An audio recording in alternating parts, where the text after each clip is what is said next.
Talking point platform. TTPTV. Oh yeah. Unale we pledge with love and loyalty to we sweet mama salute. Now we all come together as one for tomorrow. Now we go make salute.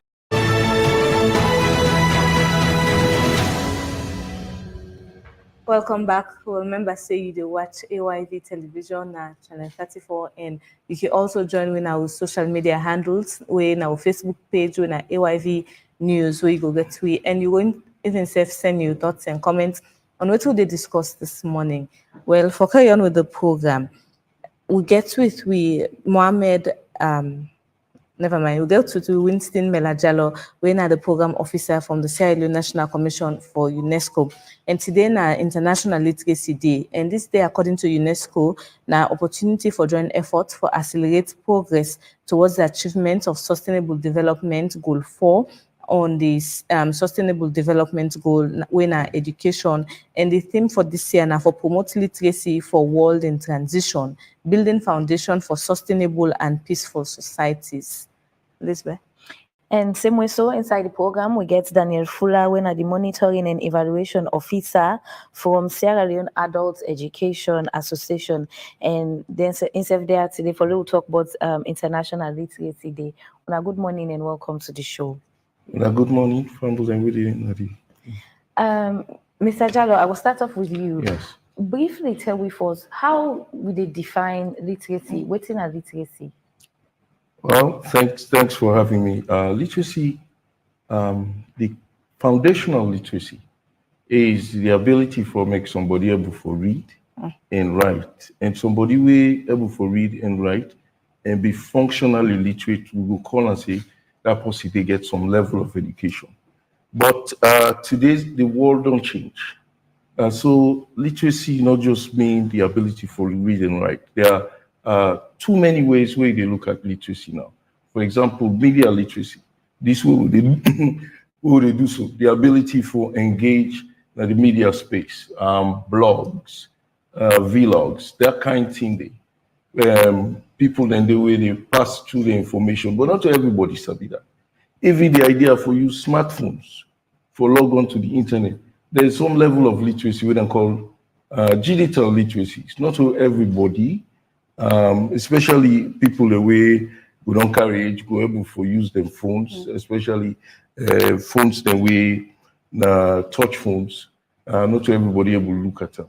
So, but very generically, we can always talk about literacy as the ability for read and write. We also will talk about literacy from a financial or health standpoint. Financial literacy will mean somebody will be able for understand things then like the stock market, how for trade, na the financial space, how for do that kind of thing. That kind knowledge there will make you then go say you functionally literate when it comes to finances.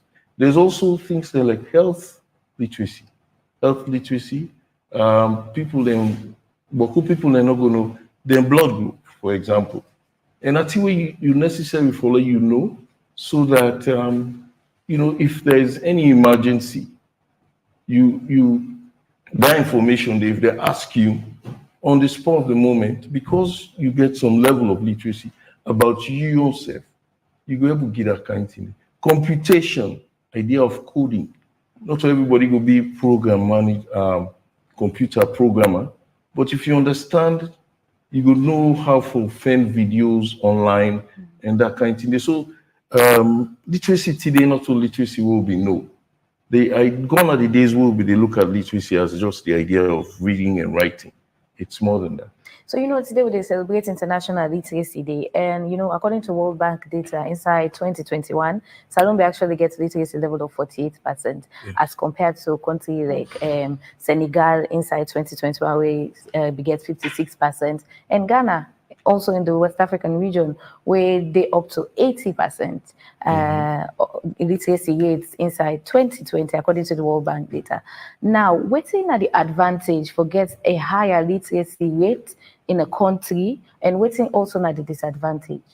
Good point. Good question. When you get an informed society, people way able to make decisions because they're literate enough. You go find out, see them go able to contribute more to the country. Then go able to make better decisions we will make the country go before. You go find out, say them countries and be much more peaceful. Because when you get the ideas for no say peace now irrelevant for progress, now a requirement for progress, maybe the things that we go decide for do, you go just look and say, no, this in order to make country in advantage for be aggressive, for destroy things, or for create chaos. Whereas countries then we not go get we go get very minimal literacy rate. You go find out say they're less peaceful. I don't go say standing a criteria for unstable societies, but they're less peaceful, much less cohesive. Because when they say education are the great equalizer, we go able to bring people in together. So you find out, say, me and you, they get this conversation and this civil space, because perhaps we look and say, this is something we will use for a better country. And so, in the nutshell, education or literacy in of itself, now a weapon for change. Now a conduit we go able to accelerate development in any country. If we not there, now the reverse they happen. You go find out that society will be less stable. It will go into much more chaotic situations. People then will tend to disagree. Even for small thing they wouldn't supposed to agree. So I mean, the more literate people, then the more enlightened your society be, the better you go there for make decisions for better your country. Let's talk about the basic human dignities if we literacy they come with, and the other benefits of all of this. What you would say to particularly, because we don't see for over the years, parents and they refuse for sending picking them to school. Let's just say like primary education or nursery. In fact, they take and say important. As soon as my daughter or my son gets to 6, they put on class 1. So that level of upbringing or for teacher ethics when I in nursery particularly they miss out. So it's not the importance of some of the points then they will miss out. Foundational learning is key. Foundational learning. That thing we talk about too. Taking your kids to nursery 1 way you go learn the attitudes of community, of understanding each other, humanness. Where now something where they go buy in a shop, but you need for inculcate them.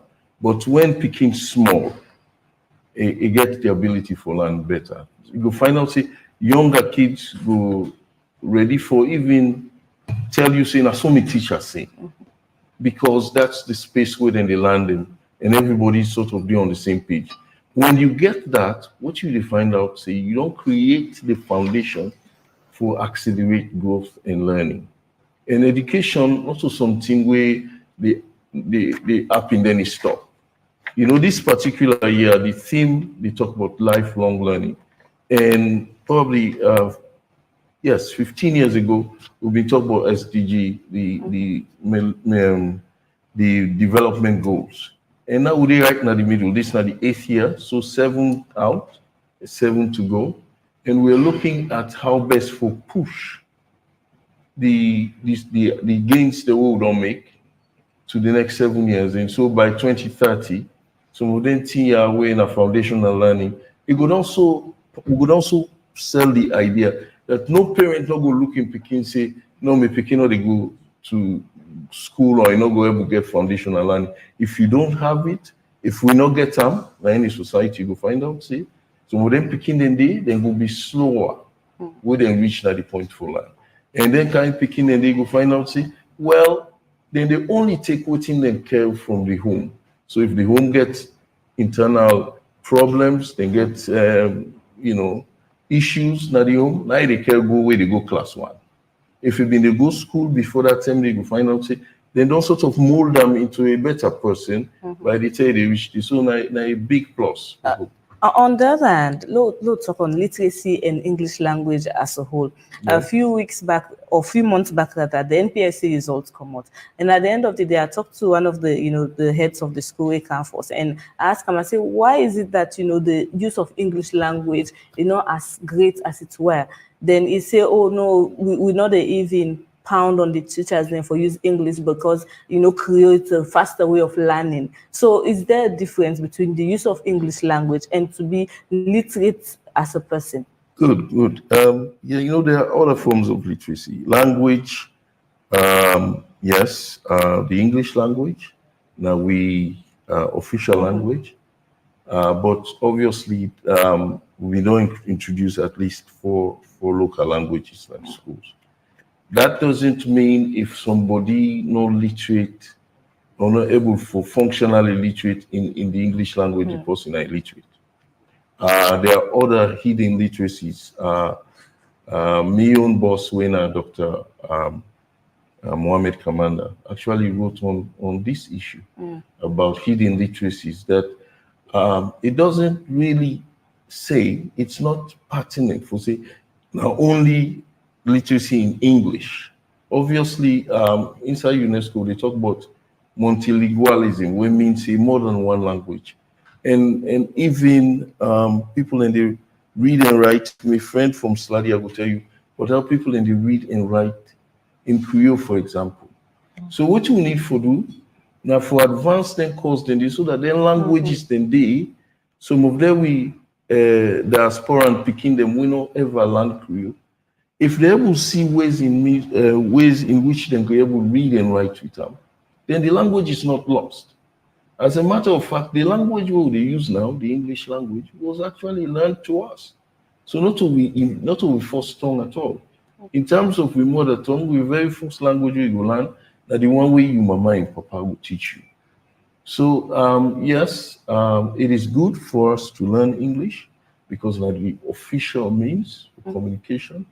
But it's also good for us to understand that all the forms of literacies today, all the people in literacy literate in other languages, and it's not just English. Mr. Fuller, now tell me a little bit about Sierra Leone Adult Education Association, which one I don't do also for contribute to the literacy rate inside Salon, and just like how Mr. Jalo was saying, the other forms of literacy we will get not so just for reading and write, but also for personal knowledge. How don't they contribute to that? Thank you, Madam Moderator. From Sladia point of view, since 1978 will come into existence, we don't do a lot. And we don't see a lot of people then don't get disadvantaged because they not be read and write, and they not get the functional education who will give them the opportunity for them even access jobs or even able for do something for themselves where they will earn income without even seeking job. So what do? We look at it, say, okay, let us see how we can make our people for able to read and write. But we're not tap there. We say, if you don't read and write, what next? If you're not able to get a job, it means the way you don't sabi self not make any sense to you. So what do we decide for do? We say, let us move to functional literacy, bringing in some form of education where will make you, where you don't learn them, like there's skills training, where you don't learn them, you will be able to go apply them. And you will be able to bring income for you, where you will be able to change your status and situation. So you find out, say, you will be able to, if you born pick yourself, you will be able to take care of them because you will be able to, whilst you provide also the needed services to the public. So then just one thing we don't do. And for those we want for land, because we get a huge number of Sierra Leoneans during the war way disadvantaged and not be able to go to school. So we help them 3 years for land, basic numeracy and literacy. So thereafter, if you get the desire for go before, we encourage you for move further, for go through till you sit your NPSC, and we also follow you up for make sure say you go to Beke, you sit yours, and you enter tertiary. Interestingly, we have success stories of individual, a lady in Kabbalah, we're able to go through Jala University, and that's a success story. We get people that we not be having nothing, We then start from Sladia. Today they are heads of institution. They say they provide schools, and they head schools there now. We then they provide education. So you see that nobody know the way full, not just the access we not get. So we Sladia, we say, okay, what we can do, let's see how we're able to bring Camden people there, so that we help them out and give them the type of education which society need now. Not to like that would try the education where you go down, you begin pass, but let's get the kind of education where you go able to help you for access job. Then interestingly, like tell you now, because the world is moving, and Sladia is also aware that the world is moving. And so what can we do in transition for add value to what we do? We don't decide for revisit with curriculum.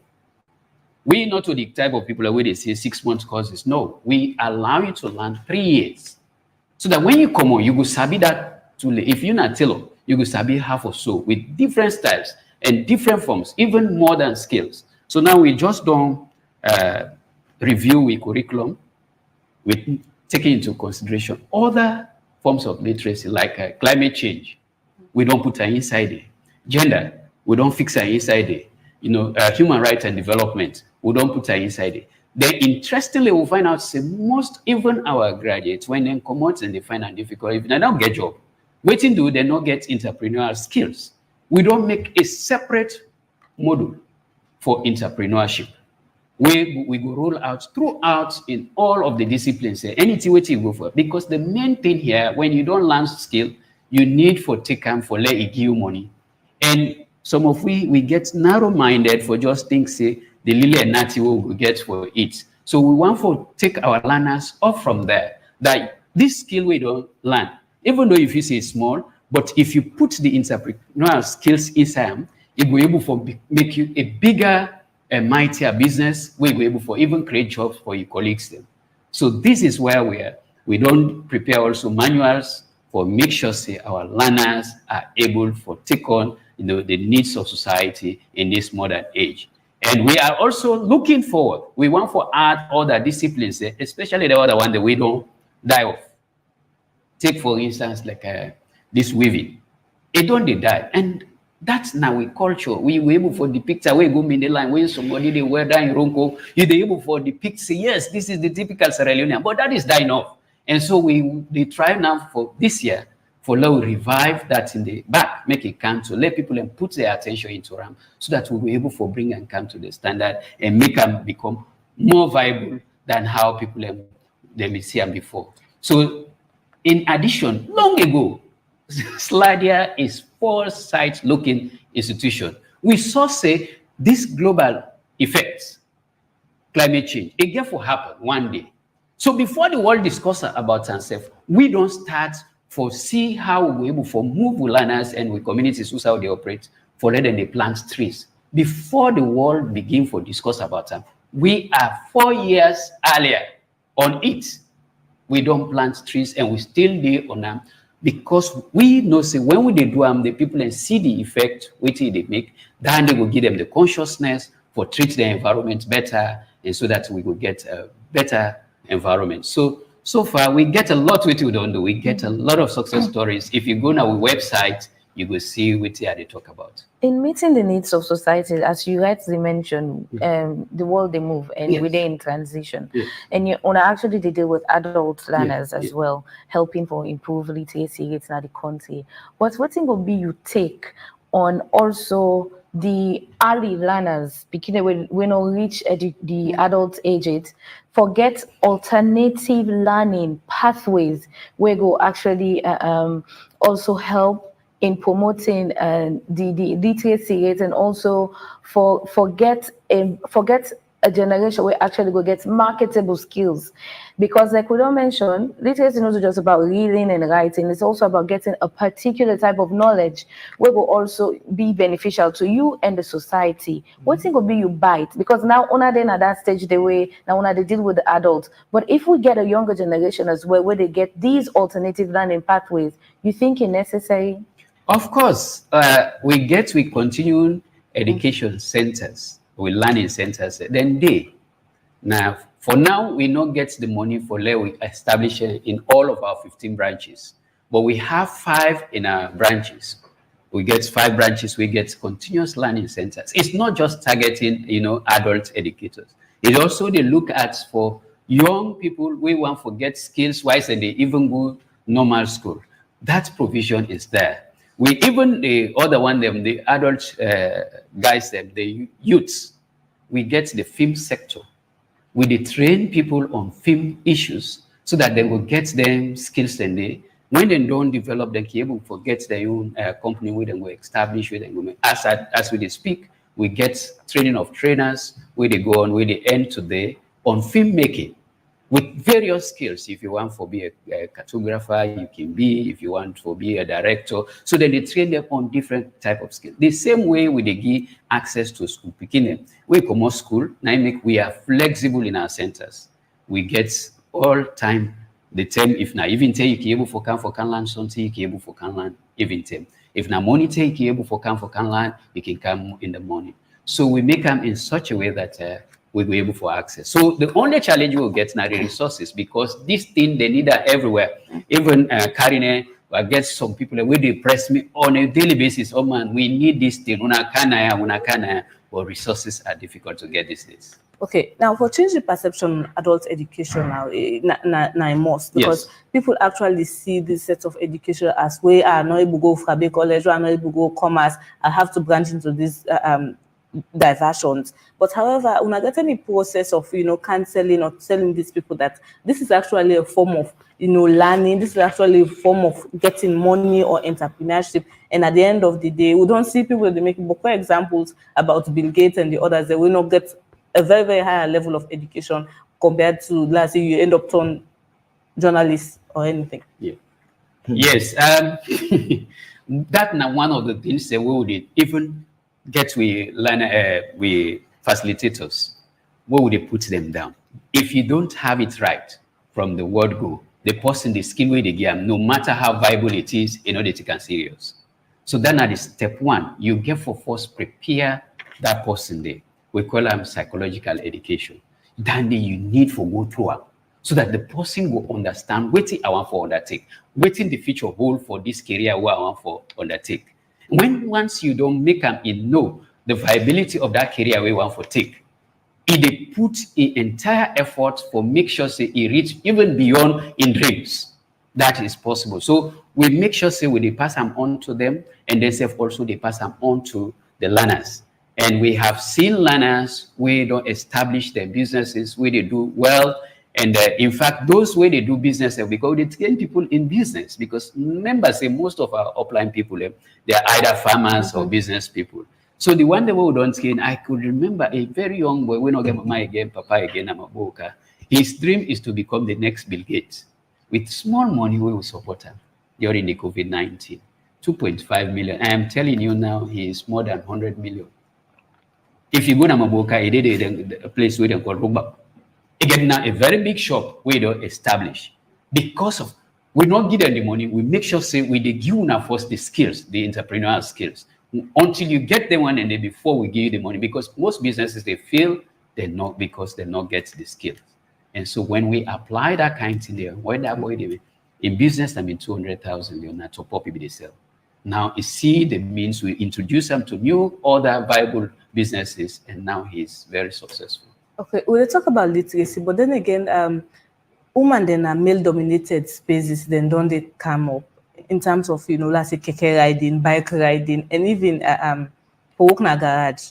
So what's in some of our inputs the one I can get by this, or you success stories there over the years? Because myself don't meet up with them kind of people in there. They don't say, why did they ride me keke? The man that they bully me. So now this prepare them for the rest of their life. Yes, we they prepare them because challenges and things the way you they meet in every sphere of life. Anything way they undertake, you get challenges. How for deal with obstacles? Not part of with training. How for deal with emerging issues? Not part of with training. How for compute, because anything they do, you get for compute. What would you give extra that will make other, customers will prefer you to the other? Because members say the thing way they do, not to you want they do. Other people and the way they do them. But how I will make them in such a way that I will get the edge over the other. So we prepare them, and we also prepare them once you go into so sometimes they know they do this thing. But once you don't go into RAM, other person will come inside it. How you go able for protect you already customers, and how you will also advance for reach out to other customers will not reach it. So all of that they will make. And of course, female or in all of our issues, they can number one. In fact, most of the people that will educate, 60% of them are female. Waiting do. We know one for be biased here, but we know the society will offend ourselves that over the years, women have been deprived for quite a long time. So for long narrow the gap, we get for increase the space for women. And we want for say, you know, because women and them, they say, they're full and this, that. But when we give them the space, just give a woman the space, you will see the mighty things the way that they do. And we have seen that. A lot of success stories.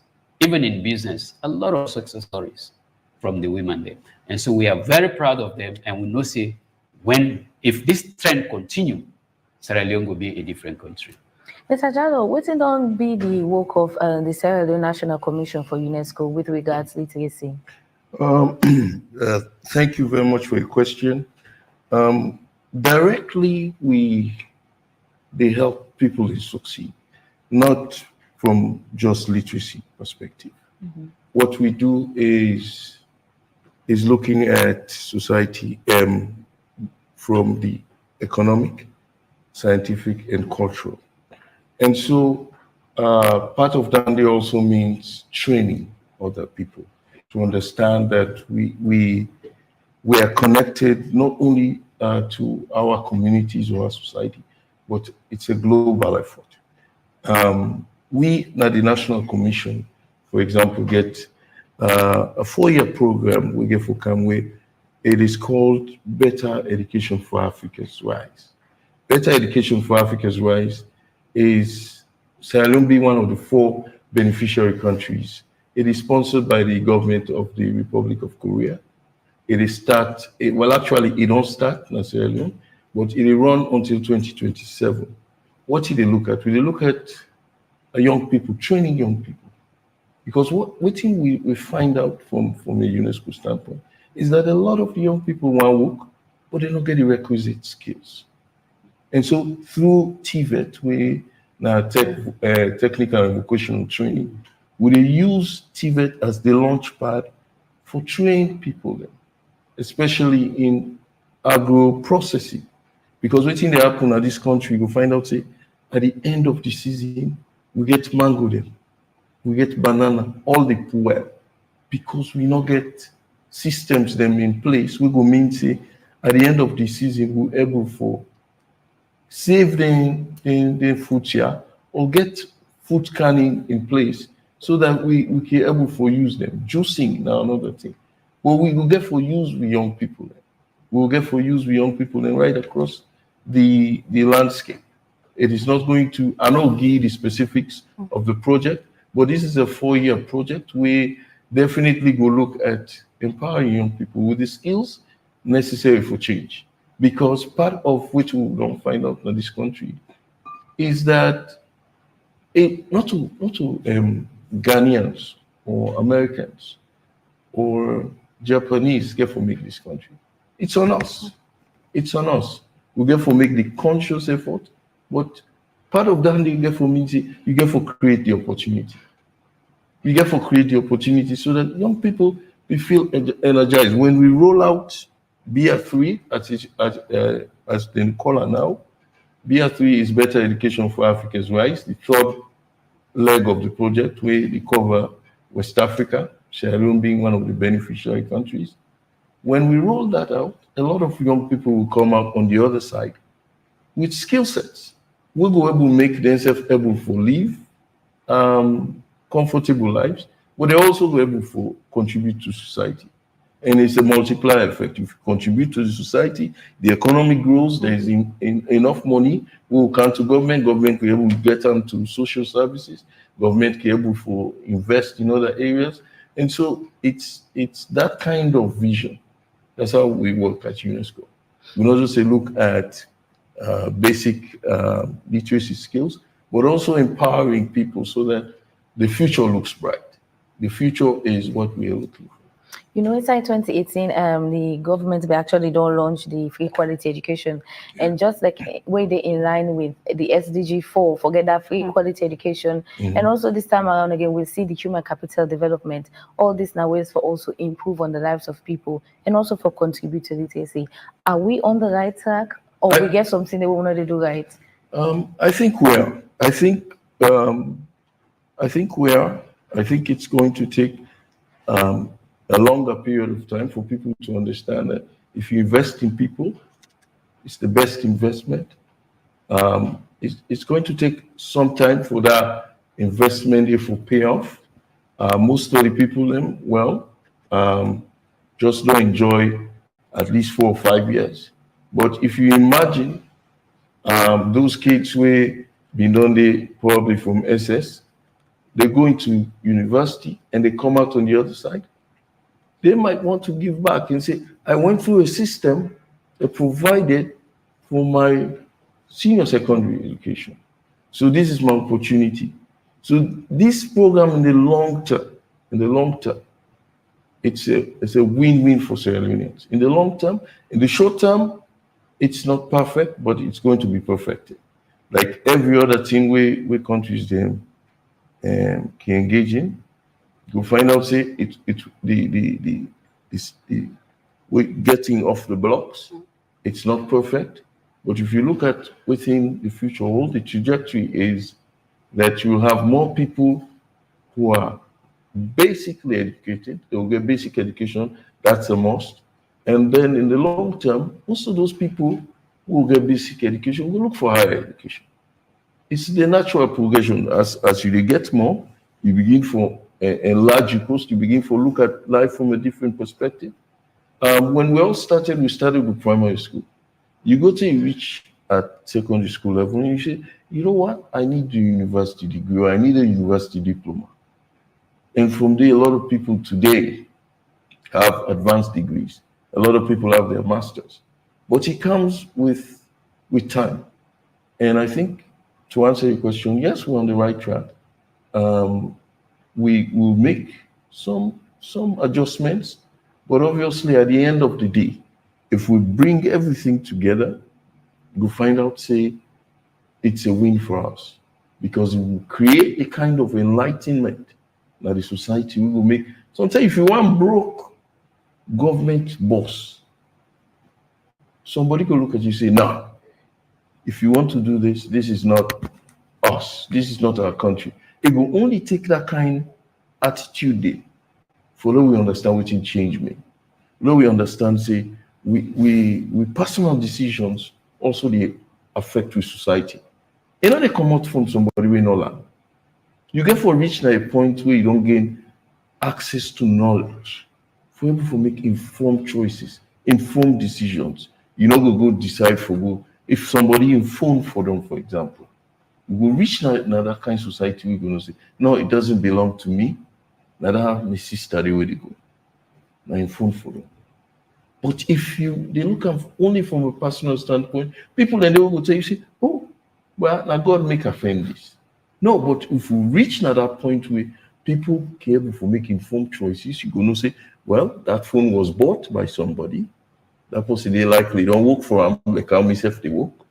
And that person, they actually will get vital information at that phone day. So me, I make my own addition to that, and I go pick them, and I call them, and I give them. You know, I don't get that kind of arguments with other people where they say, no, maybe if you for them, I got to give you. But of course, that's not coming from an enlightened population. We go reach there. We go reach there only if we decide for sacrifice a little bit more and invest in people. And we at UNESCO, actually, we're part of this process. We're part of looking at the change, the education sector plan. We're part of those discourses. We looked at the first science, technology, and innovation policy, you know, over our 60-year history. We're not going to get any policy. Everybody been working in silos. But now we have a policy that guides innovation, that guides science, technology. Obviously, technology is a new pathway for Sierra Leone. But obviously, we need a policy so that what you are doing at AYV, the other people will know. What they are doing, you too will know, so that we don't have competing interests. We have convergence of ideas and goals. You know, quickly before Zulai come in, you talk about having an enlightened generation of society. Yes. Tonga. And now also look quickly at some of the threats we will actually come, because you talk about having a long-term result in some of these investments in the human capital right now. So let's take a look at some of these threats and how we were able to combat them, like affecting the younger generation now with regards to kush and other drug or other harmful effects we go get on them. How would they able combat some of the threats here?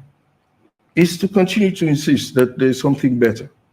It's to continue for us as a society, not only from schools, not only from us, from UNESCO and all the UN agencies, not only from Sladia and other people that would contribute to the development, but individually as communities, we need to insist that there's something better. That society is not, we society not be stuck with drugs. That in fact, we can move away.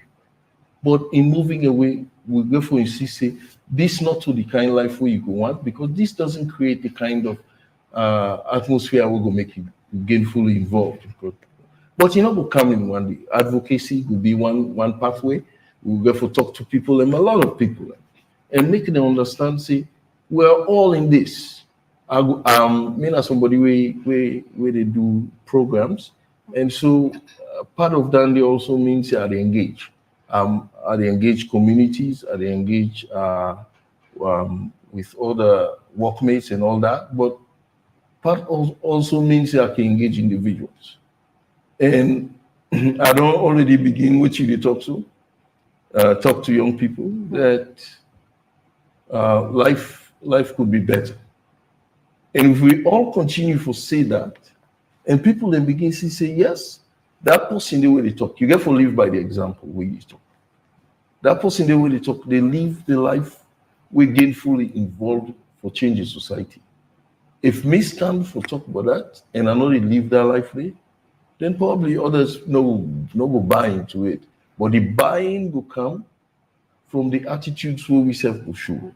So the threats, yes, then they, and they will continue for they, regardless of what you think, there will always be threats to ideas of change, to ideas of development, to ideas of looking at, say, for example, youthfulness, sex, drugs, and alcohol are part of certain age groups. They're driven to that. There's peer pressure.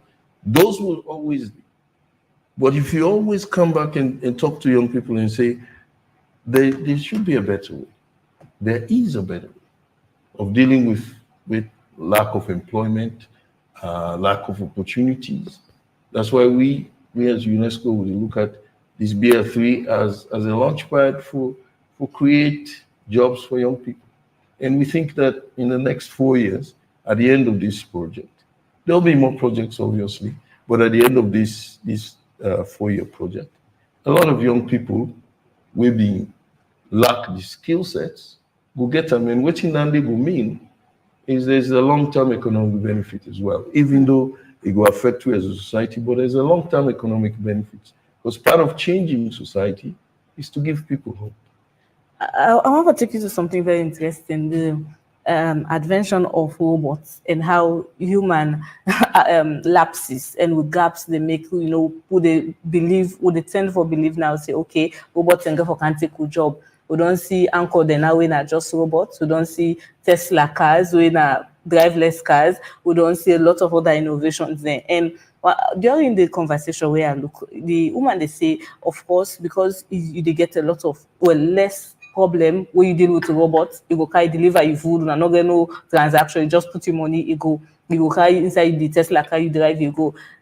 In terms of the literacy where humans need for make we not lose your job to robots and ethics, because you can't, somebody go talk to you nicely, say, please sit down, some of them thing and they waiting on some of the gaps on which SFE own part, forget some of them basic human decency, then the illiteracy for coexist with another person. Yeah, well, good that you said there are fundamentally will not go away. That's the number one thing. There will always be humans. Like you bring all the robots in the world and create more. You need the humanness to reprogram. So probably what you need for again a shift of the mindset and say probably programming, computation. Now one form of literacy we need forget because over time robots will not exist all by themselves, but they need humans for program the ideas and the kinds of thought processes that or the things that they want the robot then for perform. So yes, there will be changes in terms of who will be there, but do you have to program a robot for go to court and call the judge every day and try to see the new landscape of changes will happen within the court system? There will be humans. We never go. And we'll always be there. What you need for do for change with time. And make sure say with relevance. It's always maintained. How do we do that? We do that by making sure that we maximize we abilities there for contribute. For example, yes, there will be a news anchor with a robot, but if Susan was programmed as the co-anchor and Susan doesn't show up, then you have, so you see, there will always be lapses. And the human condition always create for that. That's why we're humans and they are robots, because they are programmed and we're not. To some extent, yes, there are good things where the thing about errors and lack of ideas and things like that, less corruption, all of that kind of thing. Yes, AI is here to stay, but humans are also relevant to this discourse. So what do we need for Luna for transition?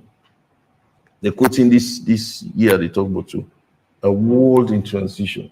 We need to look at within artificial intelligence. How do we interact to make sure that we maintain some level of relevance in the world and be above which we will create? We can't create humans in robots. That's the bottom line. Okay, computer literacy as well for the older generation now, a huge topic we need for discourse. In offices, we get to see a lot of people they shy away because for them it's harder to learn because that thing they don't pass. Then compared to younger people who go easily, get away with anything there. So in terms of institutions helping people out, coming on board, as you say, there are very many forms of literacy and computer literacy now one. So what you go advise, to institutions them where older people get the experience where younger people do not get. We get things for learn from them, but at the same time, it's as if they are slow and they know how to take patience for learn older generation about computer and the rest of it. Human beings are always averse to change. If the same threat way a older generation they get with computers, young people are scared about AI. So we're always averse to new things. And that's part of human nature. And so what we need for do now for build on the strengths that we have. Experience will not be bought in one day. So we need to maintain them. And constant training, revisioning of ideas, and probably the way we approach learning. Some people are much more visual learners. So if you go put them for use the keyboard and you give them the visual keyboard, it go better learn. And so we'll look at new ways for introduce our older generation, but also keep them in check so that whatever they have learned over the years is not lost in translation. It's not lost at all. We keep all these things because we know that we're all in this together. It's a symbiotic relationship. Young people need the the experience from the older generation, but the older generation also need the kinds of skill sets. It's going to be a very slow process over time, but I think kudos to most people who are making the transition, who are looking at the computer and say, this is not an enemy, this is something for me to learn. And also, I think we as a society forever for talk to young people, and that's part of the literacy campaign. Okay. Join lifelong learning. You could help in that push by talking to one older person and say, "Now learn you to this small thing, but using the mouse or navigating the keyboard." Those are things we all could do. So this celebration that we're having is not just about us as an institution, but it's about everybody pitching in, putting their own 2 cents into this pie. Okay. Mr. Fuller, with regards being in transition, forget this equal and easy access to education, for these learning opportunities, getting valuable skills and all. Salone gets that kind of effective learning environment on as something we will need for build, or if you already did, is it something we for improve on? Yes, when you look at Sierra Leone, we're not going to say it's not there at all because we don't move a bit. Even like how we did first, we did call, we manage with the train, we call them teachers. Now it's no longer teachers. We are calling them facilitators. We use modern skills now for teach. We get a lot of skills away with the teach. We now the trading be people center, and now no. We know they do that kind of thing. It is an interactive centered process. That is, you the learner just there, or you the facilitator just there for assist, but then for able for identify and you help them. So in that way, it brings faster education. We get various methods that they use. We get the decision line system, and when you apply them, it's friendly to every generation. So the person not afraid for learn new things because if they learn them by yourself, you just there and therefore make you ignite, like identify, waiting for do for bring calm that kind of thing. So if one is sustainable, and two, if they make the person they feel say, yes, I get the intelligence or I get for do this on my own, and it increase the self-esteem and that resistance to change no go there at all. And so when this they happen now, even at the university level, today we don't see assignment, you know. You know, they make some man, they go give other person for do and for them. So, you know, they enhance education at all. So now they give them grip work. Una go do this, you understand? And so once then they do them, then they learn from them. Rather than assignments, they are coming together to solve a problem. I think this is now the new way of learning where we don't introduce, and it is happening now across the board, both in the formal setting and in the non-formal setting, that people are using their own way for identify how to learn new skills and techniques for better themselves. We think say this way, it did now in the country, but we need for popularize them the more so that those way not they don't use them for us, they can able for use them like the cafe system, whereby you they learn, we they put people them into various strata. One more day when I in the station post, we go sit down, we will help for introduce to them. So if we get 10, then they move around. So then they learn, then they see, okay, when I don't try it, but we think say this is missing the other, this, that. So at the end, when they bring up and present them, all man don't learn, all man don't contribute. And so within they come out, it's theirs. You just did it for help them for me. So learning now, it move from the traditional into the modern system where they enhance learning and where they also inject innovation. Because when you introduce this kind of thing, you give the person in brain for think about himself, how to solve situations in their own way and come out. You will be surprised for say the person self where you say in no go school. When you introduce that kind of system, the ideas will come up from them. Very much interesting. Yeah. Okay, I want to follow talk about collaboration now because you don't exactly go into it about ask you about innovation because that's the bottom line for entrepreneurship for solve problems. However, you can see at the end of the day, even though it's not wrong, the adult education there, that they come out with similar entrepreneurship skills. If not catering, if not tailoring, then it's repetition. All man they go open tailor shop, all man they go open cooking kitchen or so. So una can give them this idea that okay, you can collaborate and even be bigger institutions than rather the selfishness of all man they go open your own with less customers. Yes, we did tell them. In fact, that's not part of the training of the entrepreneurial skills. That with me, I can do this small, but with us, we can do this big. So partnership and joint venture. Members say Saloma no one for join with Incompy. We not believe we safe. But we want to introduce a system whereby if we join with SEF, there are so much things that we can benefit rather than doing it individually. So we organize them, even when they don't do them 3 years of training, we can organize them into groups by batches. And then once then they start first with their own individual work, but we also follow up with them for make sure say they team up together and come for undertake bigger things. And there are others we don't begin for taster and they don't begin to see the reward. So we are moving towards that one. And even those from the formal setting, I mean, when you want to do something alone, you're not able to do them alone. But when we all come together, remember I say God give we all brains and we get different things that way God give we will not give you. But you, God give you something, will not give me. So when we put ourselves together, because of this individuality difference where the inside we'll be able to create a bigger thing we go benefit with than if we decide for go alone.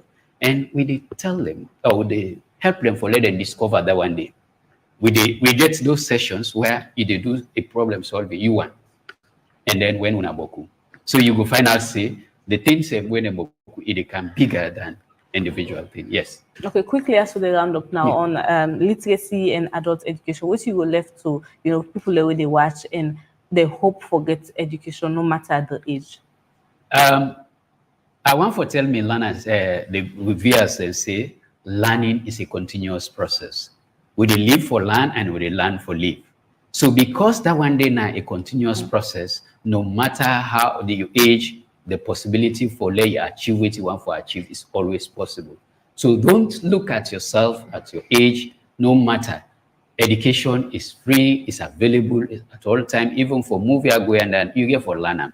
And so you can continue for them. Young people learn something. When you learn something, it increase your dignity, it make you relevance even in the family, in your community, and any side. So do ya move towards that space so that we will make a change in our society.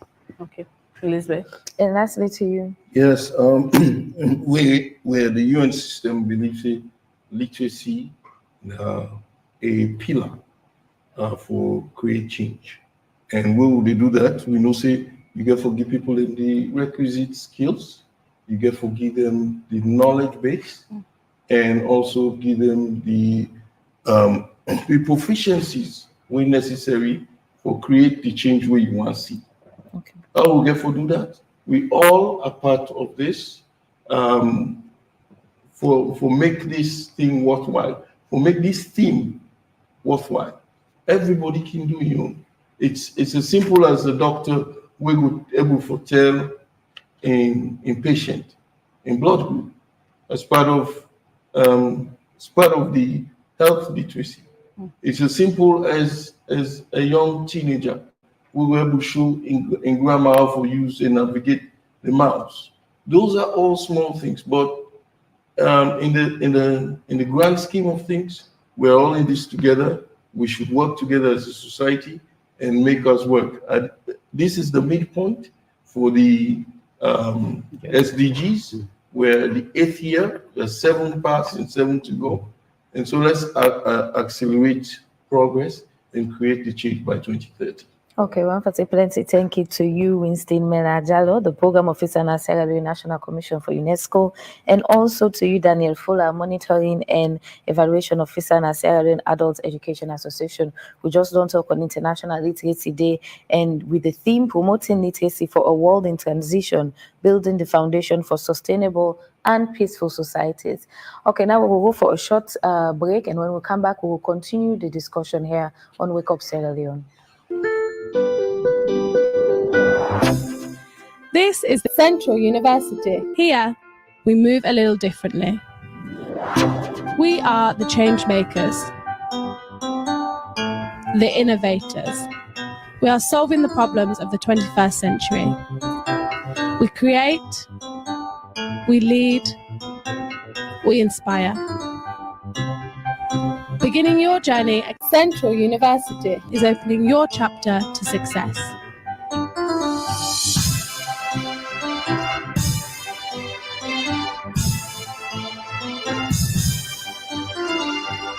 Here, we are a family that works together to make the change today for a better Sierra Leone and world tomorrow. Here is a home for you. Central University, a place where careers begin.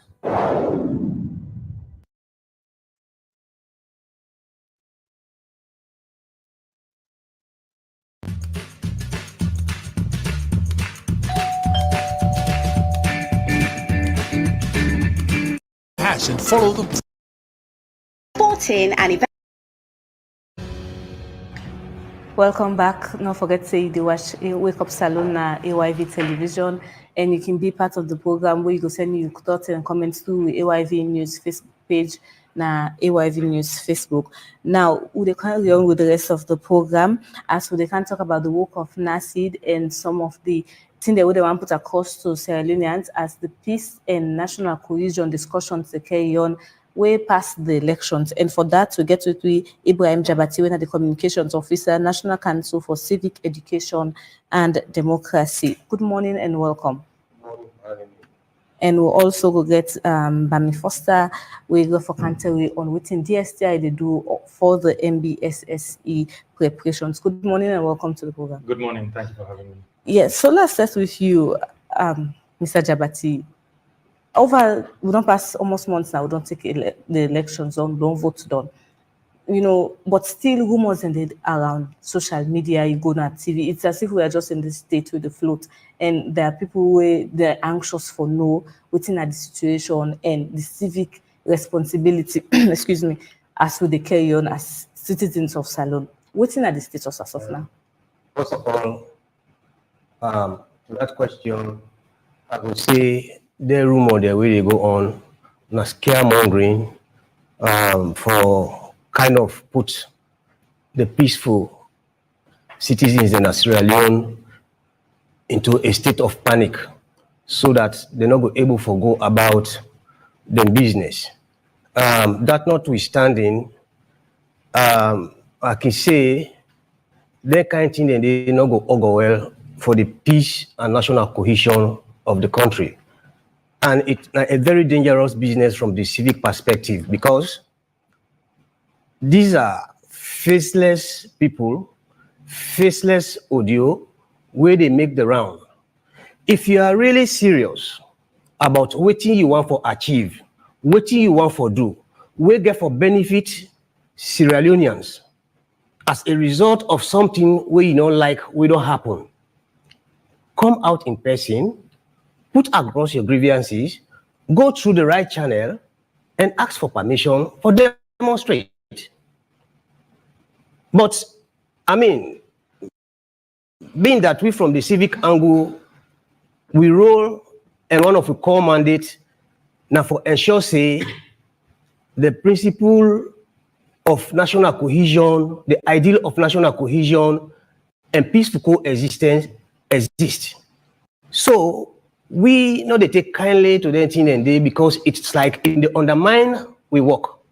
But at the same time, being that that kind rumor they don't come out first, and we don't see the kind of carnage, the kind of intention where be they behind, I sure say this government is responsible enough for them put apparatus there in place for make sure say, I mean, anybody will flout the law, regardless of the fact say there are procedures we don't lay down.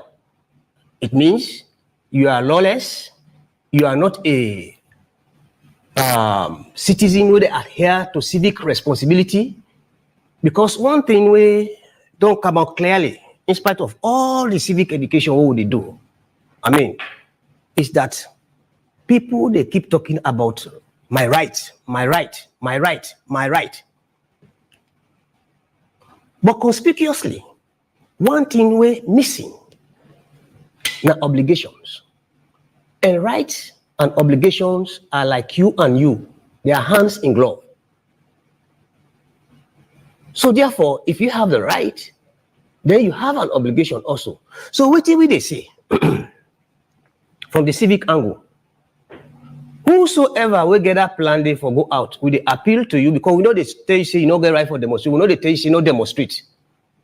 Everybody get right to certain things there what you want for do, but if you fall within the ambit of the law.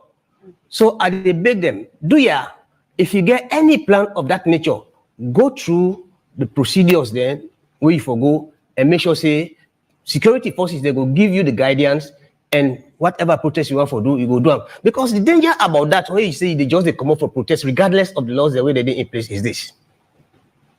You get some misguided elements the way they around. We just they wait for such an opportunity. Probably until you go to come out, you get all the intention, say, okay, let's say I not go through the normal procedures, I will go demonstrate this and that. I mean, you really get the intention for doing peacefully. But then because of them misguided element, and they wait for that kind of opportunity, then they jump at it, they spoil everything, and then who do you go blame? You will have yourself to blame. So now because of them kind of foreseen circumstances, then the way we knocking no. Now make the say go through the right procedure. So far, civic education, we don't encourage people there, we don't educate them about the need for peace. And we don't go through all around the country. Before elections, we are dealing with youth at risk in Freetown, in the districts, preaching to them about their civic responsibilities and obligations, and also the need to maintain peace and to engage in peaceful productivity. And that one began for culminate in Freetown. A day before the elections, we get for hold a peace march from Lumley Runabout, then from Shell in the east end of Freetown. They march with placard and t-shirts, preaching peace.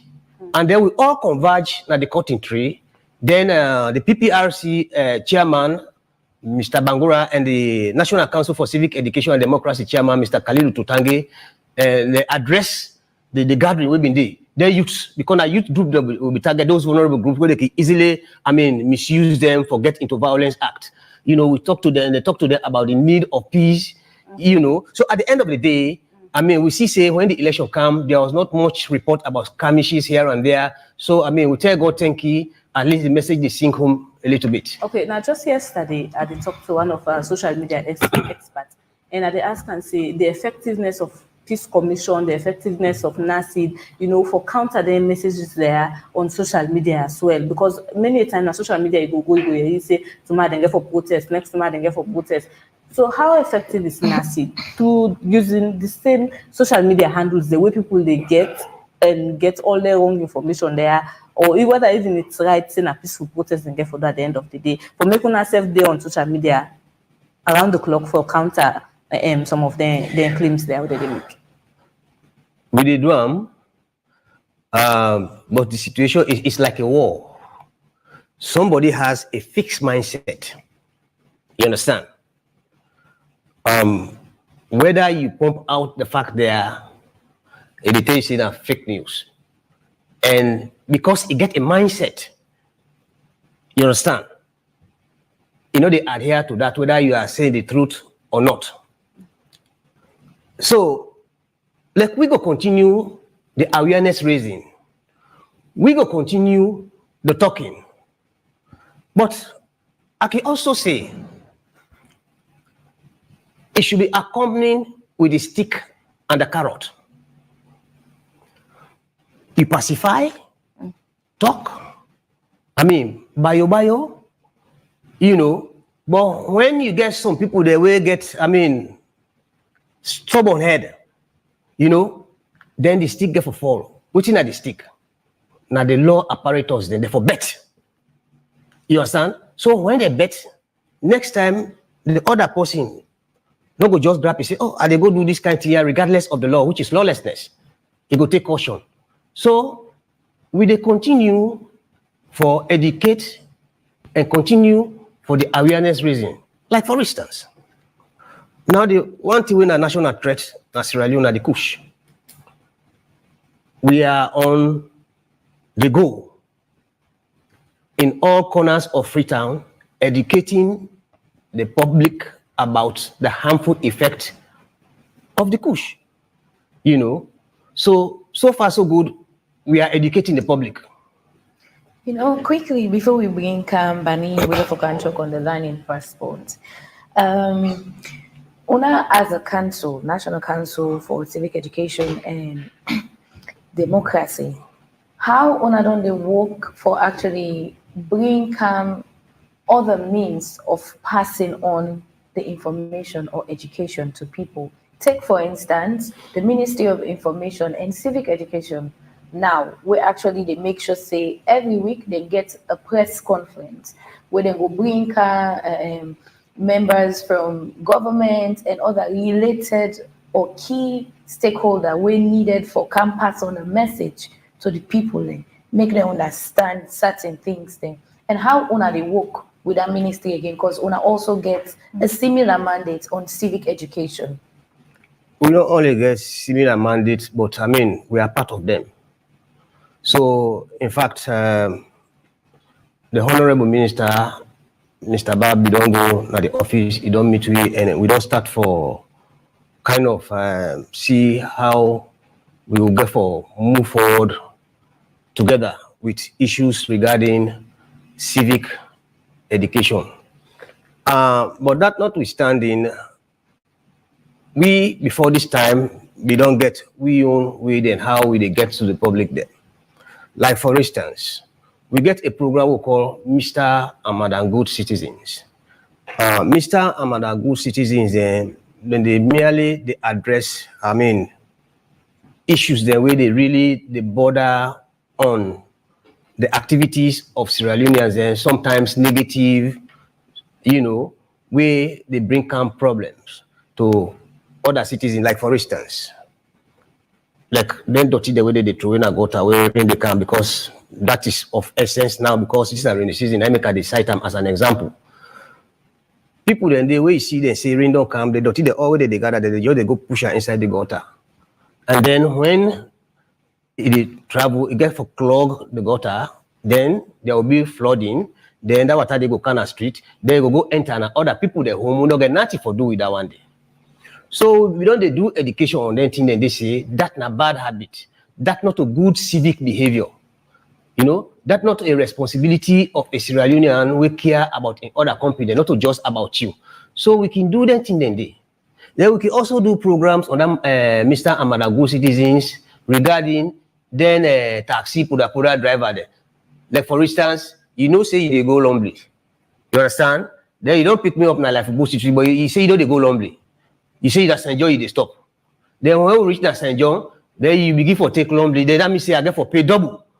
You understand? Eh? We say that one they not good. That one they not a proper civic way of behaving. You know? So all that thing and then motorcar the way they can put in the streets, some of the way you see them you say, oh, this is an accident waiting to happen. You know? We can also talk, say the police they get for they watch their kind of and they make sure say they not endanger the people their life. So we get a lot of that thing and then our archives the what don't they do.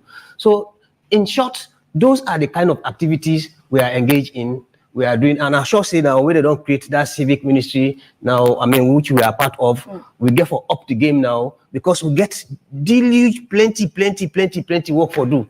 You know, when you look at the work we get for do as a civic council, now scratch no more we don't scratch and force. Okay, continue for stay with me. But quickly tell me you a brief description of the Learning Passport project. Okay, yes, thank you very much. So the Learning Passports now online learning platform developed by DSTI and UNICEF, powered by Microsoft. We get two versions of the Learning Passport. We get the HCD Learning Passport, the Human Capital Development Learning Passport, and as the name suggests, in the focus on building the capacity of the workforce in the country. We also get the second part, which is the MBSSC Learning Passport, which we'll focus on today, and MBSSC standing for Ministry of Basic and Senior Secondary School Education. And in this Learning Passport, we get content there for school picking them, young people and people in school, from early childhood development all the way to senior secondary school, SSS3. And in these contents, it's all about study material, reading material, past exam questions. So we get a whole variety of things there, in which if somebody want take, I'll say, ownership of your own education, or you want continue education outside of the classroom, you get a facility and a platform where we will assist that person in that type of endeavor. How this all come about? So I would say over the past decade, so we don't get two epidemics then. We don't get Ebola, and most recently, we don't get COVID. And during these two epidemics, we see there was a heavy constraint on the educational system worldwide, but even worse for developing countries than like Salone. Obviously, there are other countries then will get programs there where we will help them. They get a lot of online platform there. So let's say picking no go school, they will get classroom there with the teacher there. We will see them thing by YouTube where people picking and they get class with the teacher there in different locations there. But for somewhere like Salone now or developing countries there, we not been get that facility there. And so because of this, it drew attention to the importance of connectivity and digital learning opportunities there. So the government now, after this, will then launch a lot of digital learning initiatives there. And the Learning Passport being one of them, I would say one of the main digital learning initiatives that where the government's launch. And as they say, it will help you in terms of, it goes beyond just the okay, you get pandemic and that kind of things. But in terms of someone wanting to continue education outside of the classroom, it could be for any reason. Sometimes you never go to school, sometimes we get pregnancy, and it could be anything. So that means anybody can access her? Yes, anybody can access the Learning Passport once you get access to a smartphone or internet connectivity. And very importantly as well, the content on the Learning Passport is free for everyone to access. And what's now some of the courses we did it? The courses that we did it, firstly, there's a number of courses. So if, let's say I have need for list, then it will be very, very difficult. We get at least 300 plus courses on the Learning Passports, and from early childhood to SSS. And we also focus on things like the major exam classes, BK, MPSC, and WAS. So we get also past papers there on this Learning Passport. We're possibly able to access for free on the Learning Passports. Yes. Okay. So the first set of beneficiaries, as you make mention, back then, COVID-19, Ebola, and the students, where classrooms were all shut down. However, for other sets of people, like for parents as well, how themselves can be part of the process for them picking them for learn, so that it goes in line with the curriculum of the school. Okay, yes. So for the parents them as well, the Learning Passports, one of the things that we will not do, as I say, we constantly upload new content on the Learning Passports. Firstly, if you look even to the teachers there, we get content there as well for the teachers there on how they could be better providing their services to children. And for the parents there as well, it gives you the opportunity for you to monitor you students. I will jump in. One of the most exciting features we'll get on the Learning Passport actually are the self-assessment. So as I mentioned, we don't upload the past questions there for MPSC, BK, and WASC on the Learning Passport. When we uploaded the question papers, we also upload the answers as well. So what it possible do is the self-assessment feature allows you they go take your exam on the Learning Passport. It mark you exam for you, then it give you results there instantly. So when you think of like a teacher or a parent, you able give you picking, okay, go do then test them for the Learning Passports. I will get you results. The teacher of himself or the parents, they don't need to go mark and for her.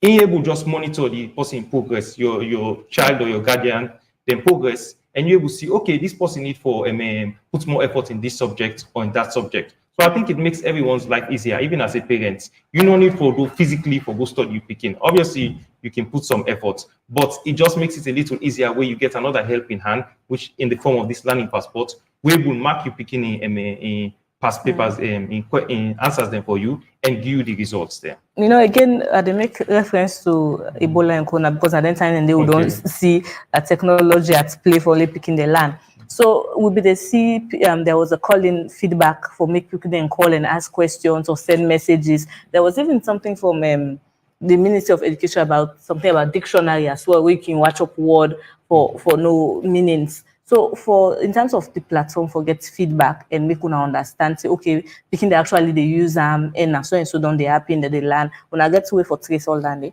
Okay, yes. So we get 2 ways then. Firstly we get access to the back end, courtesy of UNICEF. Okay. And for the back end, what's in handy allow we for do one, allow we for see how many people then don't register on the learning platform. And currently we have as of last week, we get 15,250 people registered on the platform, and that day is constantly increasing. And we also get access for see the content there where people that they look at or the way they picking and they use.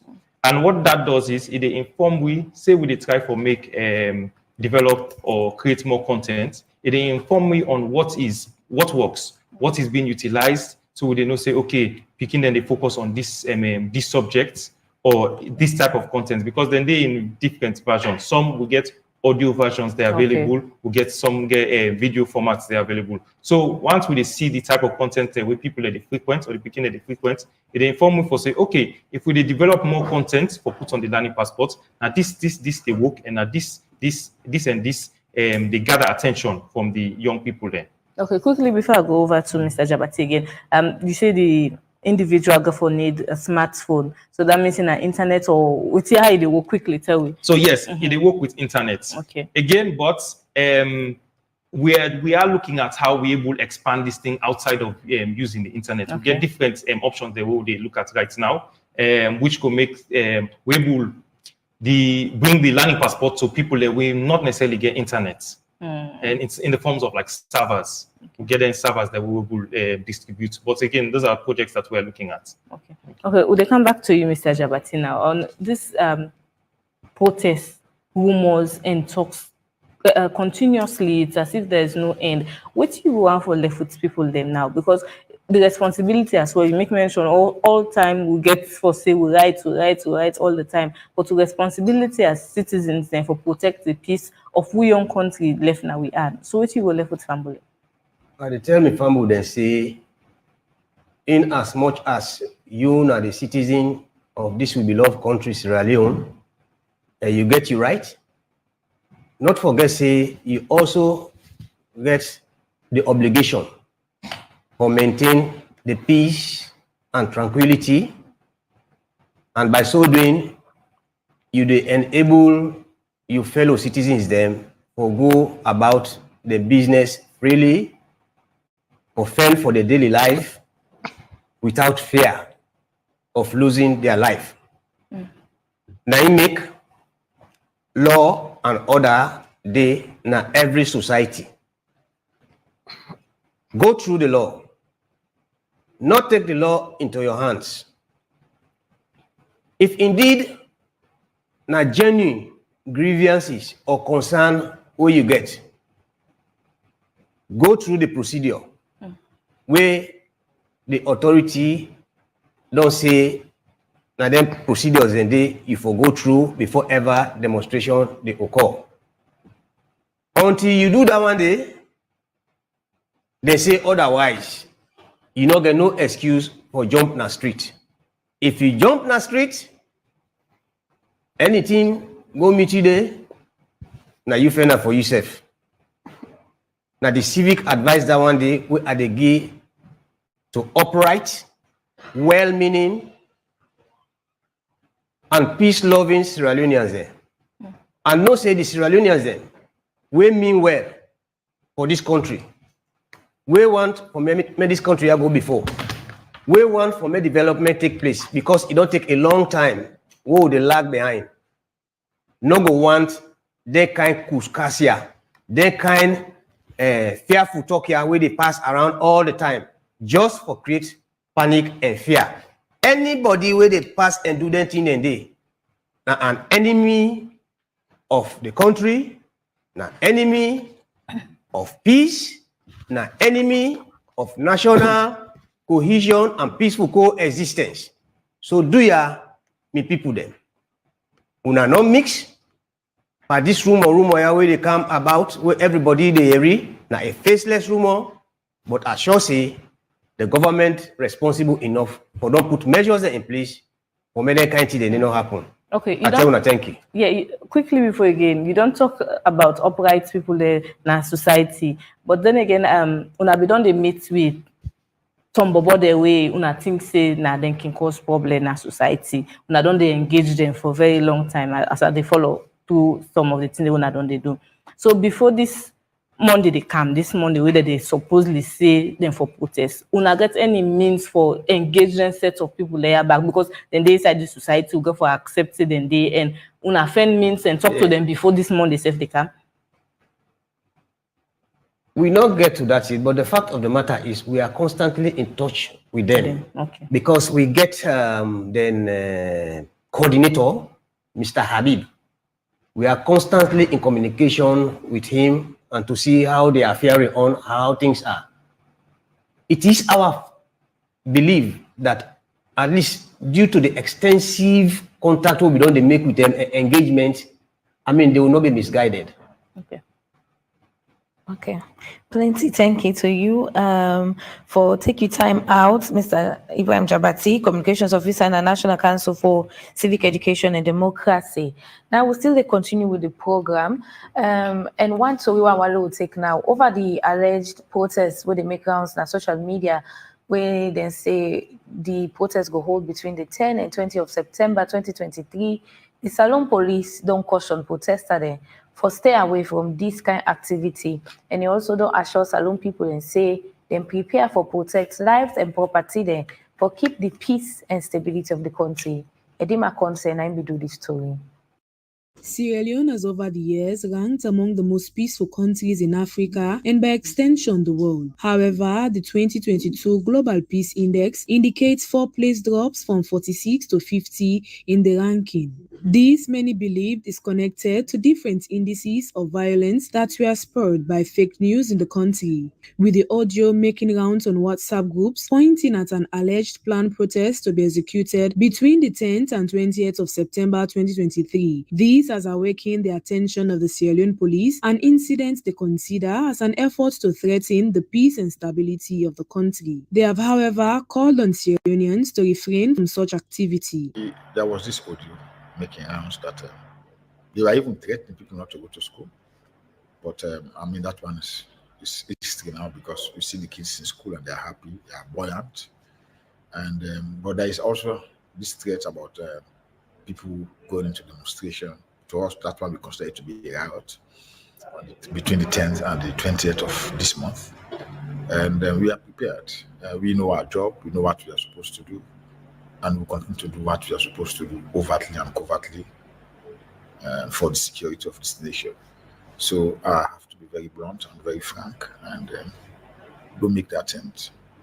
Don't make the attempt. Whoever is thinking about coming out to cause problem, don't make the attempt. To perform our duties, we know our responsibilities as provided for by law, protect lives and property, enforce relevant law, maintain law and order, prevent and detect crime. Those are the things we'll continue to do for as long as we do them, and then we are protecting the citizen or the people residing within Sierra Leone.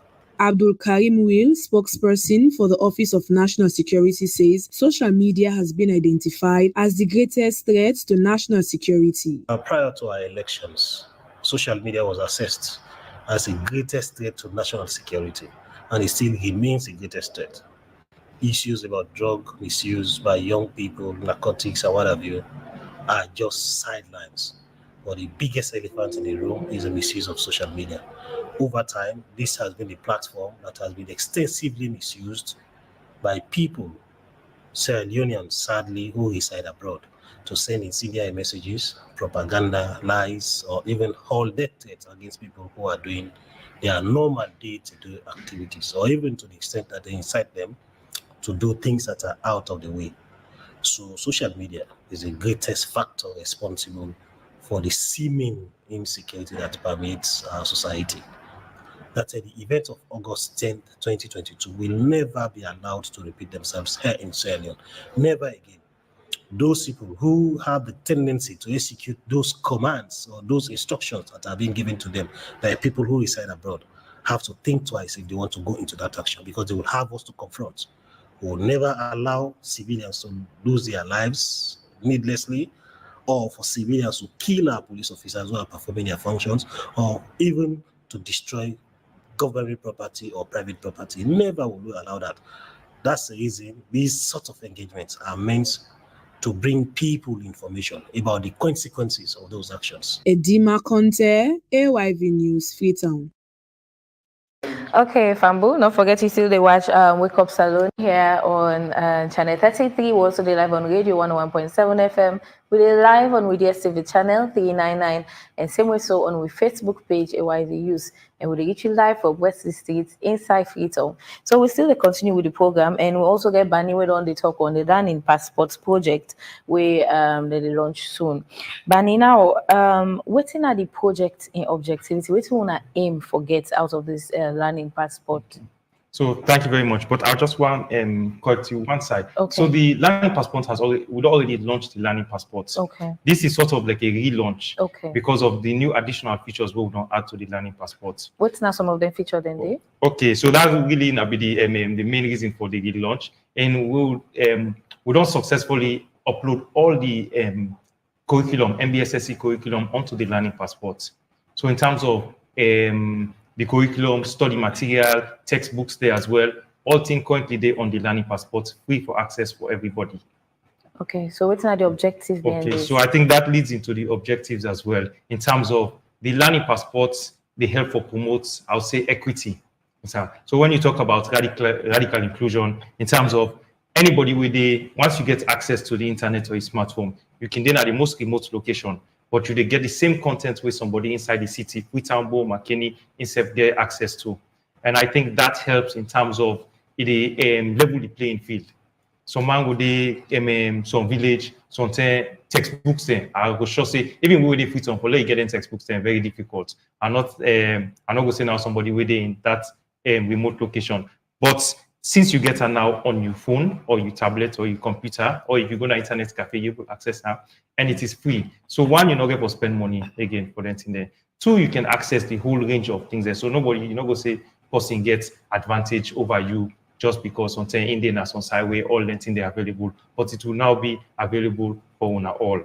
You know, running a platform like that, the ability to actually costly. Also, I want to pull funds for the project. So the funding for this project is UNICEF.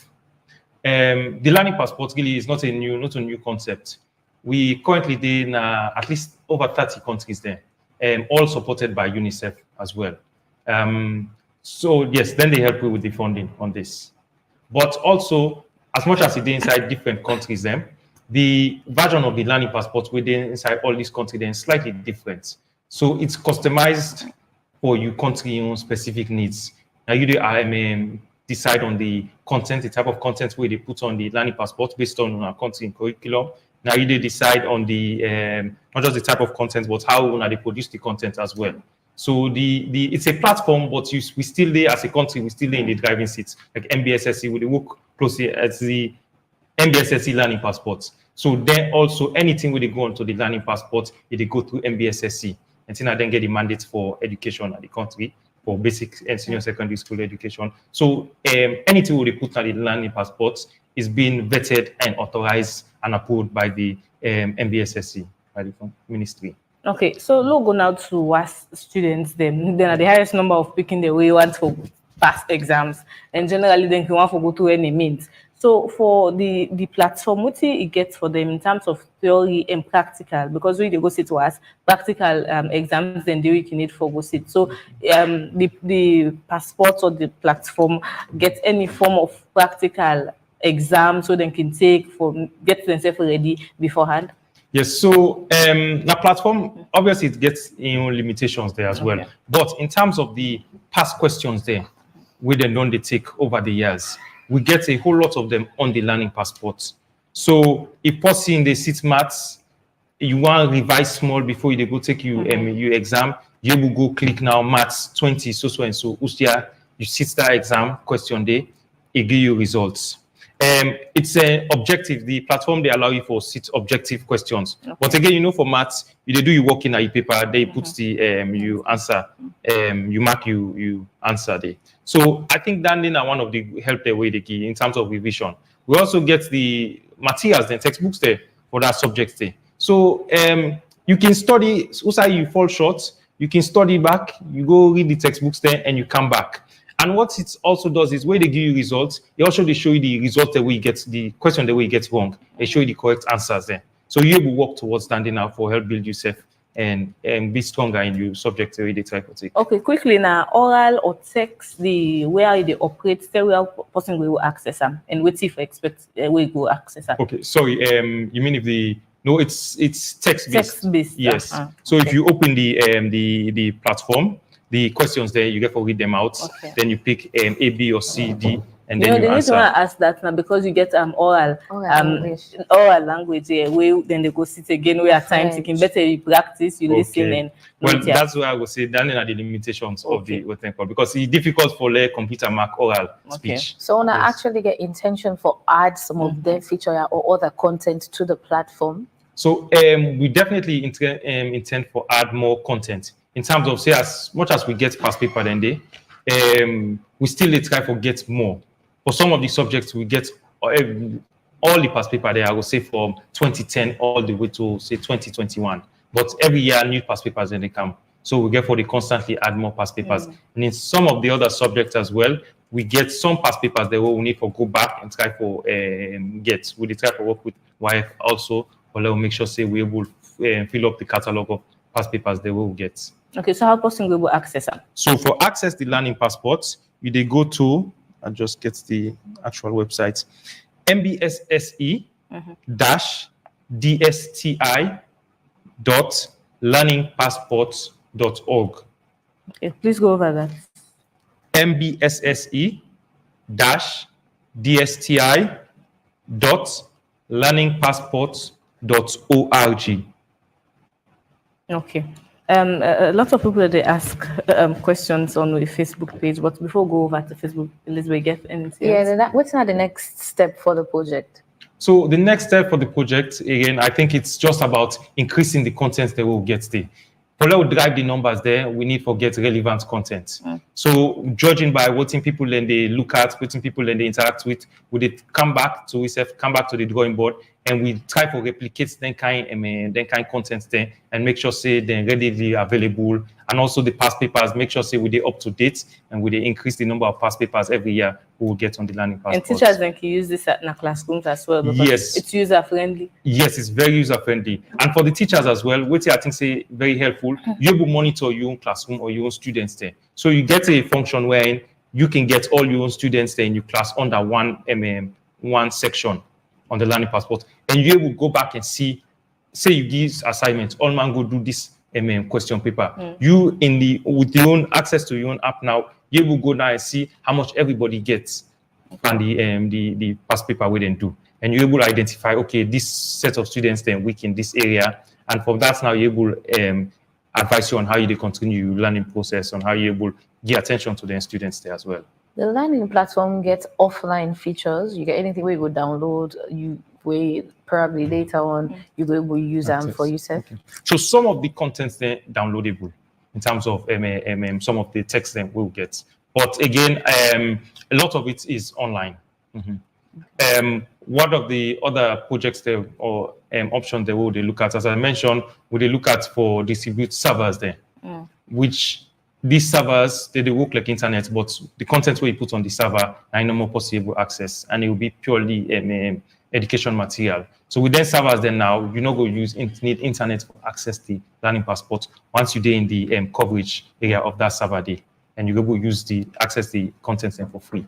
Okay, well, for some of the messages in this morning, Mohamed El Jalo, they say, good morning, AYV. I'm very pleased to hear that the Sierra Leone educational sector is finally doing some major digital transformation. I hope students and parents and teachers will make use of the opportunity. I have a few questions. We all know internet connectivity in Sierra Leone is very expensive. So what will the ministry be doing in this regard so as to enable everyone to get access to it? Then the other question of that, is the platform accessible to someone residing outside Sierra Leone? So for the first question about cost of internet access, that is something we will obviously look at. Now we don't look at the kind for building servers there, where we will deploy in our different locations, especially side and way, not just internet expensive, but side away, some side the internet is not even there. Or even the internet where they provide and it's so weak that we'll let download by WhatsApp, self, no problem. So in those type of locations, we'll try to see how we will push deploy the servers there. We'll currently work on right now. So it's an ongoing project. Let me ask again if the platform accessible to somebody with the out of salon. So short answer, yes. It's an online platform. Although you also get the app where you will download on your phone. But regardless, just like any app like WhatsApp, no more, you're able to use it wherever you are. Once you get connection, internet access. Osman Kamara said the two learning passport apps are asking for the user to sign in. Can you guys please throw light on this? Also, can you help with the statistics of the app's influence on the exam's outcome? So in terms of for the sign-in, I would suggest there are two options. You're able to sign in with your email address or your mobile phone number. Me go suggest use your mobile phone number. I think that's the easiest. So anybody will get mobile phone number. So when you don't insert your number and you press send, it is sent to you a 6-digit code by text. And when you get that, you put her into the section as well. And then it will take you now to another section. We will tell you no more for fill up your profile, which will be just your name, age, the year that you are in, then kind of information there. And from there on now, you get full access to the learning passports. Okay, the other person they say we go over how to access the learning platform. Learning platform. So there are two ways to access the learning platform passport. You can either go through your Play Store, you search MBSSE learning passports. As you begin right on the 9 they show up and you download. Or if you know one do on your phone or on your laptop you want to, you can go now to the website and type in the MBSSE DSTI.learningpassport.org. Where you don't get that. So, if people that actually want to get more information about the platform as well, what's in our handle or also for reach out to owner? Oh, you can reach out to the DSTI website, which is, I think I'll send her this. http dsti.gov.sl. Yes. dsti.gov.sl. Yes. Okay. So any questions, we get a section here that way. If you want to reach out to, we contact us. So any questions where you get, you can send them to there and we will respond instantly. Okay, quickly, with the roundup now, which you will tell parents, them and students and teachers and particularly that they all use this platform for enhanced education as well. So yes, so with parents there and teachers, what I will say is the platform is available to use. It's only effective if we use it as well. You can't go wrong with the tool itself. It's made for learning. You get all the contents there where you need in terms of past papers. You get textbooks there. You get study material there. And I think it's then developer for promote education or distant learning in Sierra Leone. And something we don't they use, UNICEF don't they initiate now over 30 different countries. And then also successfully they use the learning platform. So what I would say is, make use of the platform. I'm not saying that technology, but I don't mean say for fair technology. At times, technology, they come and they help we achieve we goals there. And there's really no downside to the learning passport. So, yes, thank you very much. Lastly, you think, this app can actually take the place of lesson? Like, for example, we're picking on Komo school and then go for lesson. Instead, you put on a host, you get on time with the apps, they do this, answer this question and all. You think that they also? Well, I'm not going to say completely replace. Again, it's a tool. It depends on how you use them. So me go say use it as an a supplementary tool to your learning.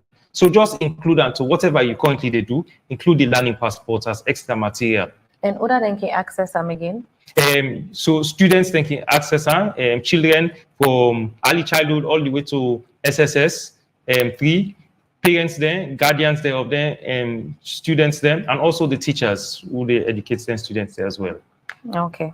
Plenty thank you to you, Bani Foster, and the project coordinator of the Learning Passport. And also don't talk about the relaunch of the MBSSE curriculum or the launch of the MBSSE curriculum on the Learning Passport. It will be on Monday. Well, plenty thank you for taking time for watching it today. As today Friday, thank God it's Friday. Thank God it's Friday. Yes, now so we'll end this edition of Wake Up Salon for this week. My name is Zulaya Hamid. And my name is Elizabeth Momo. Enjoy your weekend.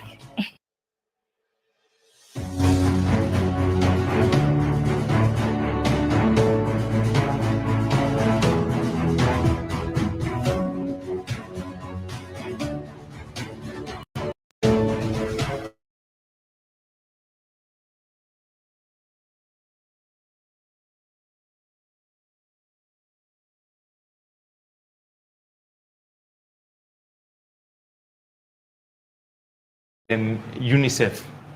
The learning passport really is not a new concept. We currently in at least over 30 countries there, all supported by UNICEF as well. So yes, then they help you with the funding on this. But also, as much as it's inside different countries, the version of the learning passport within inside all these countries then slightly different.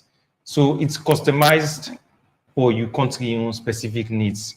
Now you decide on the content, the type of content where they put on the learning passport based on our content curriculum. Now you decide on the not just the type of content, but how they produce the content as well. So it's a platform, but we still there as a country, we still there in the driving seats. Like MBSSE, we work closely as the MBSSE learning passport. So then also anything where they go onto the learning passport, they go through MBSSE, and then get the mandate for education at the country, for basic and senior secondary school education. So anything we put on the learning passports is being vetted and authorized and approved by the MBSSE, by the ministry. Okay, so logo now to us students then are the highest number of picking the way you want for pass exams, and generally then you want to go to any means. So for the platform, what it gets for them in terms of theory and practical, because we go sit to us practical exams, then they can need for go sit. So the passport or the platform get any form of practical exam so they can take for get themselves ready beforehand. Yes, so the platform obviously it gets limitations there as well. But in terms of the past questions there, we then don't take over the years. We get a whole lot of them on the learning passport. So if possible in the sit maths, you want to revise small before you go take your exam, you will go click now maths 20 so and so. Ustia, you sit that exam question day, it give you results. It's an objective. The platform they allow you for sit objective questions. But again, for maths, you do your work in a paper. They put the you answer, you mark you answer there. So I think that is one of the help the way they give in terms of revision. We also get the materials, the textbooks there for that subject there. So you can study. Also, you fall short, you can study back. You go read the textbooks there, and you come back. And what it also does is where they give you results, they also they show you the result that we get, the question that we get wrong. They show you the correct answers there. So you will work towards standing out for help build yourself and be stronger in your subject that they try to take. Okay, quickly now, oral or text, the where they operate, tell where person will access them and what if expect we go access them. Okay, sorry, you mean if the no, it's text based. Text based. Yes. So if you open the platform, the questions there, you get to read them out. Okay. Then you pick A, B, or C, D, and then you answer. They need to ask that now because you get oral language. Yeah, then they go sit again. We are time taking. Better you practice, you listen, and that's why I would say that are the limitations of the written code because it's difficult for the computer mark oral speech. So now actually get intention for add some of their feature or other content to the platform. So we definitely intend for add more content in terms of, say, as much as we get past paper then day, we still try for get more. For some of the subjects, we get all the past paper there, I would say from 2010 all the way to, say, 2021. But every year, new past papers then they come. So we therefore they constantly add more past papers. And in some of the other subjects as well, we get some past papers that we need for go back and try for get. We try to work with YF also, but let us make sure say we will fill up the catalog of past papers they will get. Okay, so how person will access them? So for access the learning passports, you they go to, I just get the actual website, mbsse-dsti.learningpassports.org. Okay, please go over that. mbsse-dsti.learningpassports.org. Okay. A lot of people they ask questions on the Facebook page, but before we go over to Facebook, Elizabeth, get anything? Yeah, what's now the next step for the project? So the next step for the project, again, I think it's just about increasing the content that we'll get there. For will drive the numbers there, we need to get relevant content. So judging by what people then they look at, what people then they interact with, would it come back to the drawing board, and we try to replicate that kind content there and make sure say they're readily available, and also the past papers, make sure say we are up to date and we increase the number of past papers every year we will get on the learning passport. And teachers then can use this at the classrooms as well, because yes, it's user friendly. Yes, it's very user friendly, and for the teachers as well, which I think say very helpful. You will monitor your own classroom or your own students there, so you get a function wherein you can get all your own students there in your class under one section on the learning passport, and you will go back and see, say you give assignments, all man go do this question paper. You with your own access to your own app now, you will go now and see how much everybody gets and the past paper we then do, and you're able to identify, okay, this set of students then weak in this area, and from that now you're able advise you on how you continue your learning process, on how you're able to give attention to the students there as well. The learning platform gets offline features. You get anything where you go download, probably later on you go able to use them for yourself. Okay. So some of the contents there downloadable in terms of some of the text then we'll get, but again a lot of it is online. One of the other projects there or options they will look at, as I mentioned, would they look at for distribute servers there, which these servers they work like internet, but the content we put on the server are no more possible access, and it will be purely education material. So with then servers then now you not go use internet for access the learning passport once you're in the coverage area of that server day, and you're able to use access the content then for free. Okay, well, for some of the messages in this morning, Mohamed El Jallo, they say, good morning, AYV. I'm very pleased to hear that the Sierra Leone educational sector is finally doing some major digital transformation. I hope students and parents and teachers will make use of the opportunity. I have a few questions. We all know internet connectivity in Sierra Leone is very expensive. So what will the ministry be doing in this regard so as to enable everyone to get access to it? Then the other question of that, is the platform accessible to someone residing outside Sierra Leone? So for the first question about cost of internet access, that is something we will obviously look at. Now we don't look at the kind for building servers there, where we will deploy in different locations, especially side and way, not just internet expensive, but side away. Some side the internet's not even there, or even the internet where they provide the, and it's so weak that we'll let you download per WhatsApp, self, no problem. So in those type of locations, we try to see how we will push deploy the servers there. We currently they work on right now. So it's an ongoing project. Let me ask again if the platform accessible to somebody with the out of salon. So short answer, yes. It's an online platform. Although you also get the app where you will download now your phone. But again, it's just like any app like WhatsApp no more. You're able to use it wherever you are. Once you get connection, internet access. Osman Kamara said the two learning passport apps are asking for the user to sign in. Can you guys please throw light on this? Also, can you help with the statistics of the app's influence on the exam's outcome? So in terms of for the sign-in, I would suggest there are two options. You're able to sign in with your email address or your mobile phone number. me go suggest use your mobile phone number. I think that's the easiest. So and see anybody will get mobile phone number. So when you don't insert your number and you press send, it is sent to you a 6-digit code by text. And when you get Sunday, you put her into the section as well. And then it will take you now to another section. We will tell you no more for fill up your profile, which will be just your name, age, the year that you are in, then kind of information there. And from there on now, you get full access to the learning passports. Okay, the other person, they simply go over how to access the learning platform. So there are 2 ways to access the learning platform passport. You can either go to your Play Store, you search MBSSE learning passports. As you begin right on the 9 first they show up and you download. Or if you know want to do on your phone or on your laptop you want to do, you can go now to the website and type in the MBSSE DSTI.learningpassport.org. Where you self don't get that. All right. So, if people that actually want to get more information about the platform as well, what's in our handle or also for reach out to owner? Oh, you can reach out to the DSTI website, which is, I think I'll send her this. http dsti.gov.sl. Yes. dsti.gov.sl. Yes. Okay. So any questions, we get a section here that way. If you want to reach out to, we contact us. So any questions where you get, you can send them to there and we go respond instantly. Okay, quickly, with the round up now, which you will tell parents, them and students and teachers and particularly, that they all use this platform for enhanced education as well.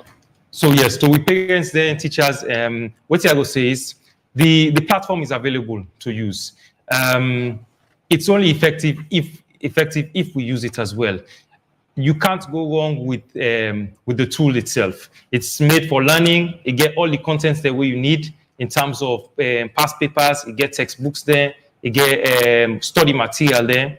And I think it's then developer for promotes education or distant learning in Sierra Leone. And something we don't they use, UNICEF don't they initiate now over 30 different countries. And then also successfully they use the learning platform. So what I would say is, make use of the platform. I'm not saying that technology, but I don't mean say for fair technology. At times, technology, they come and they help we in achieve we goals there.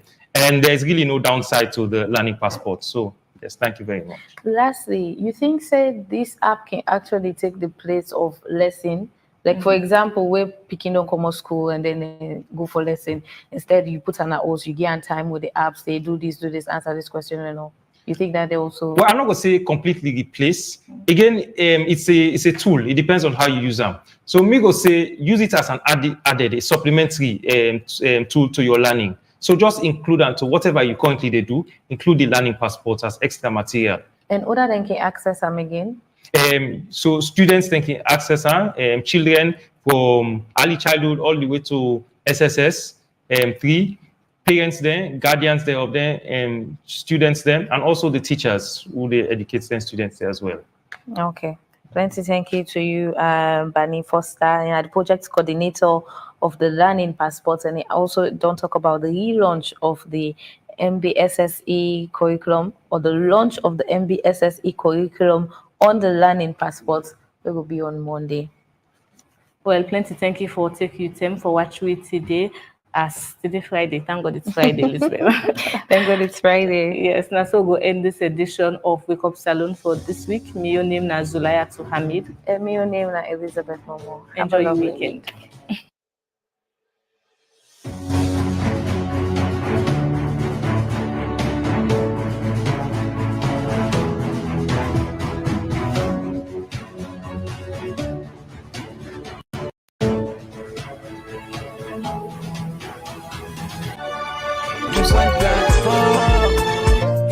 For news every day in our countries alone.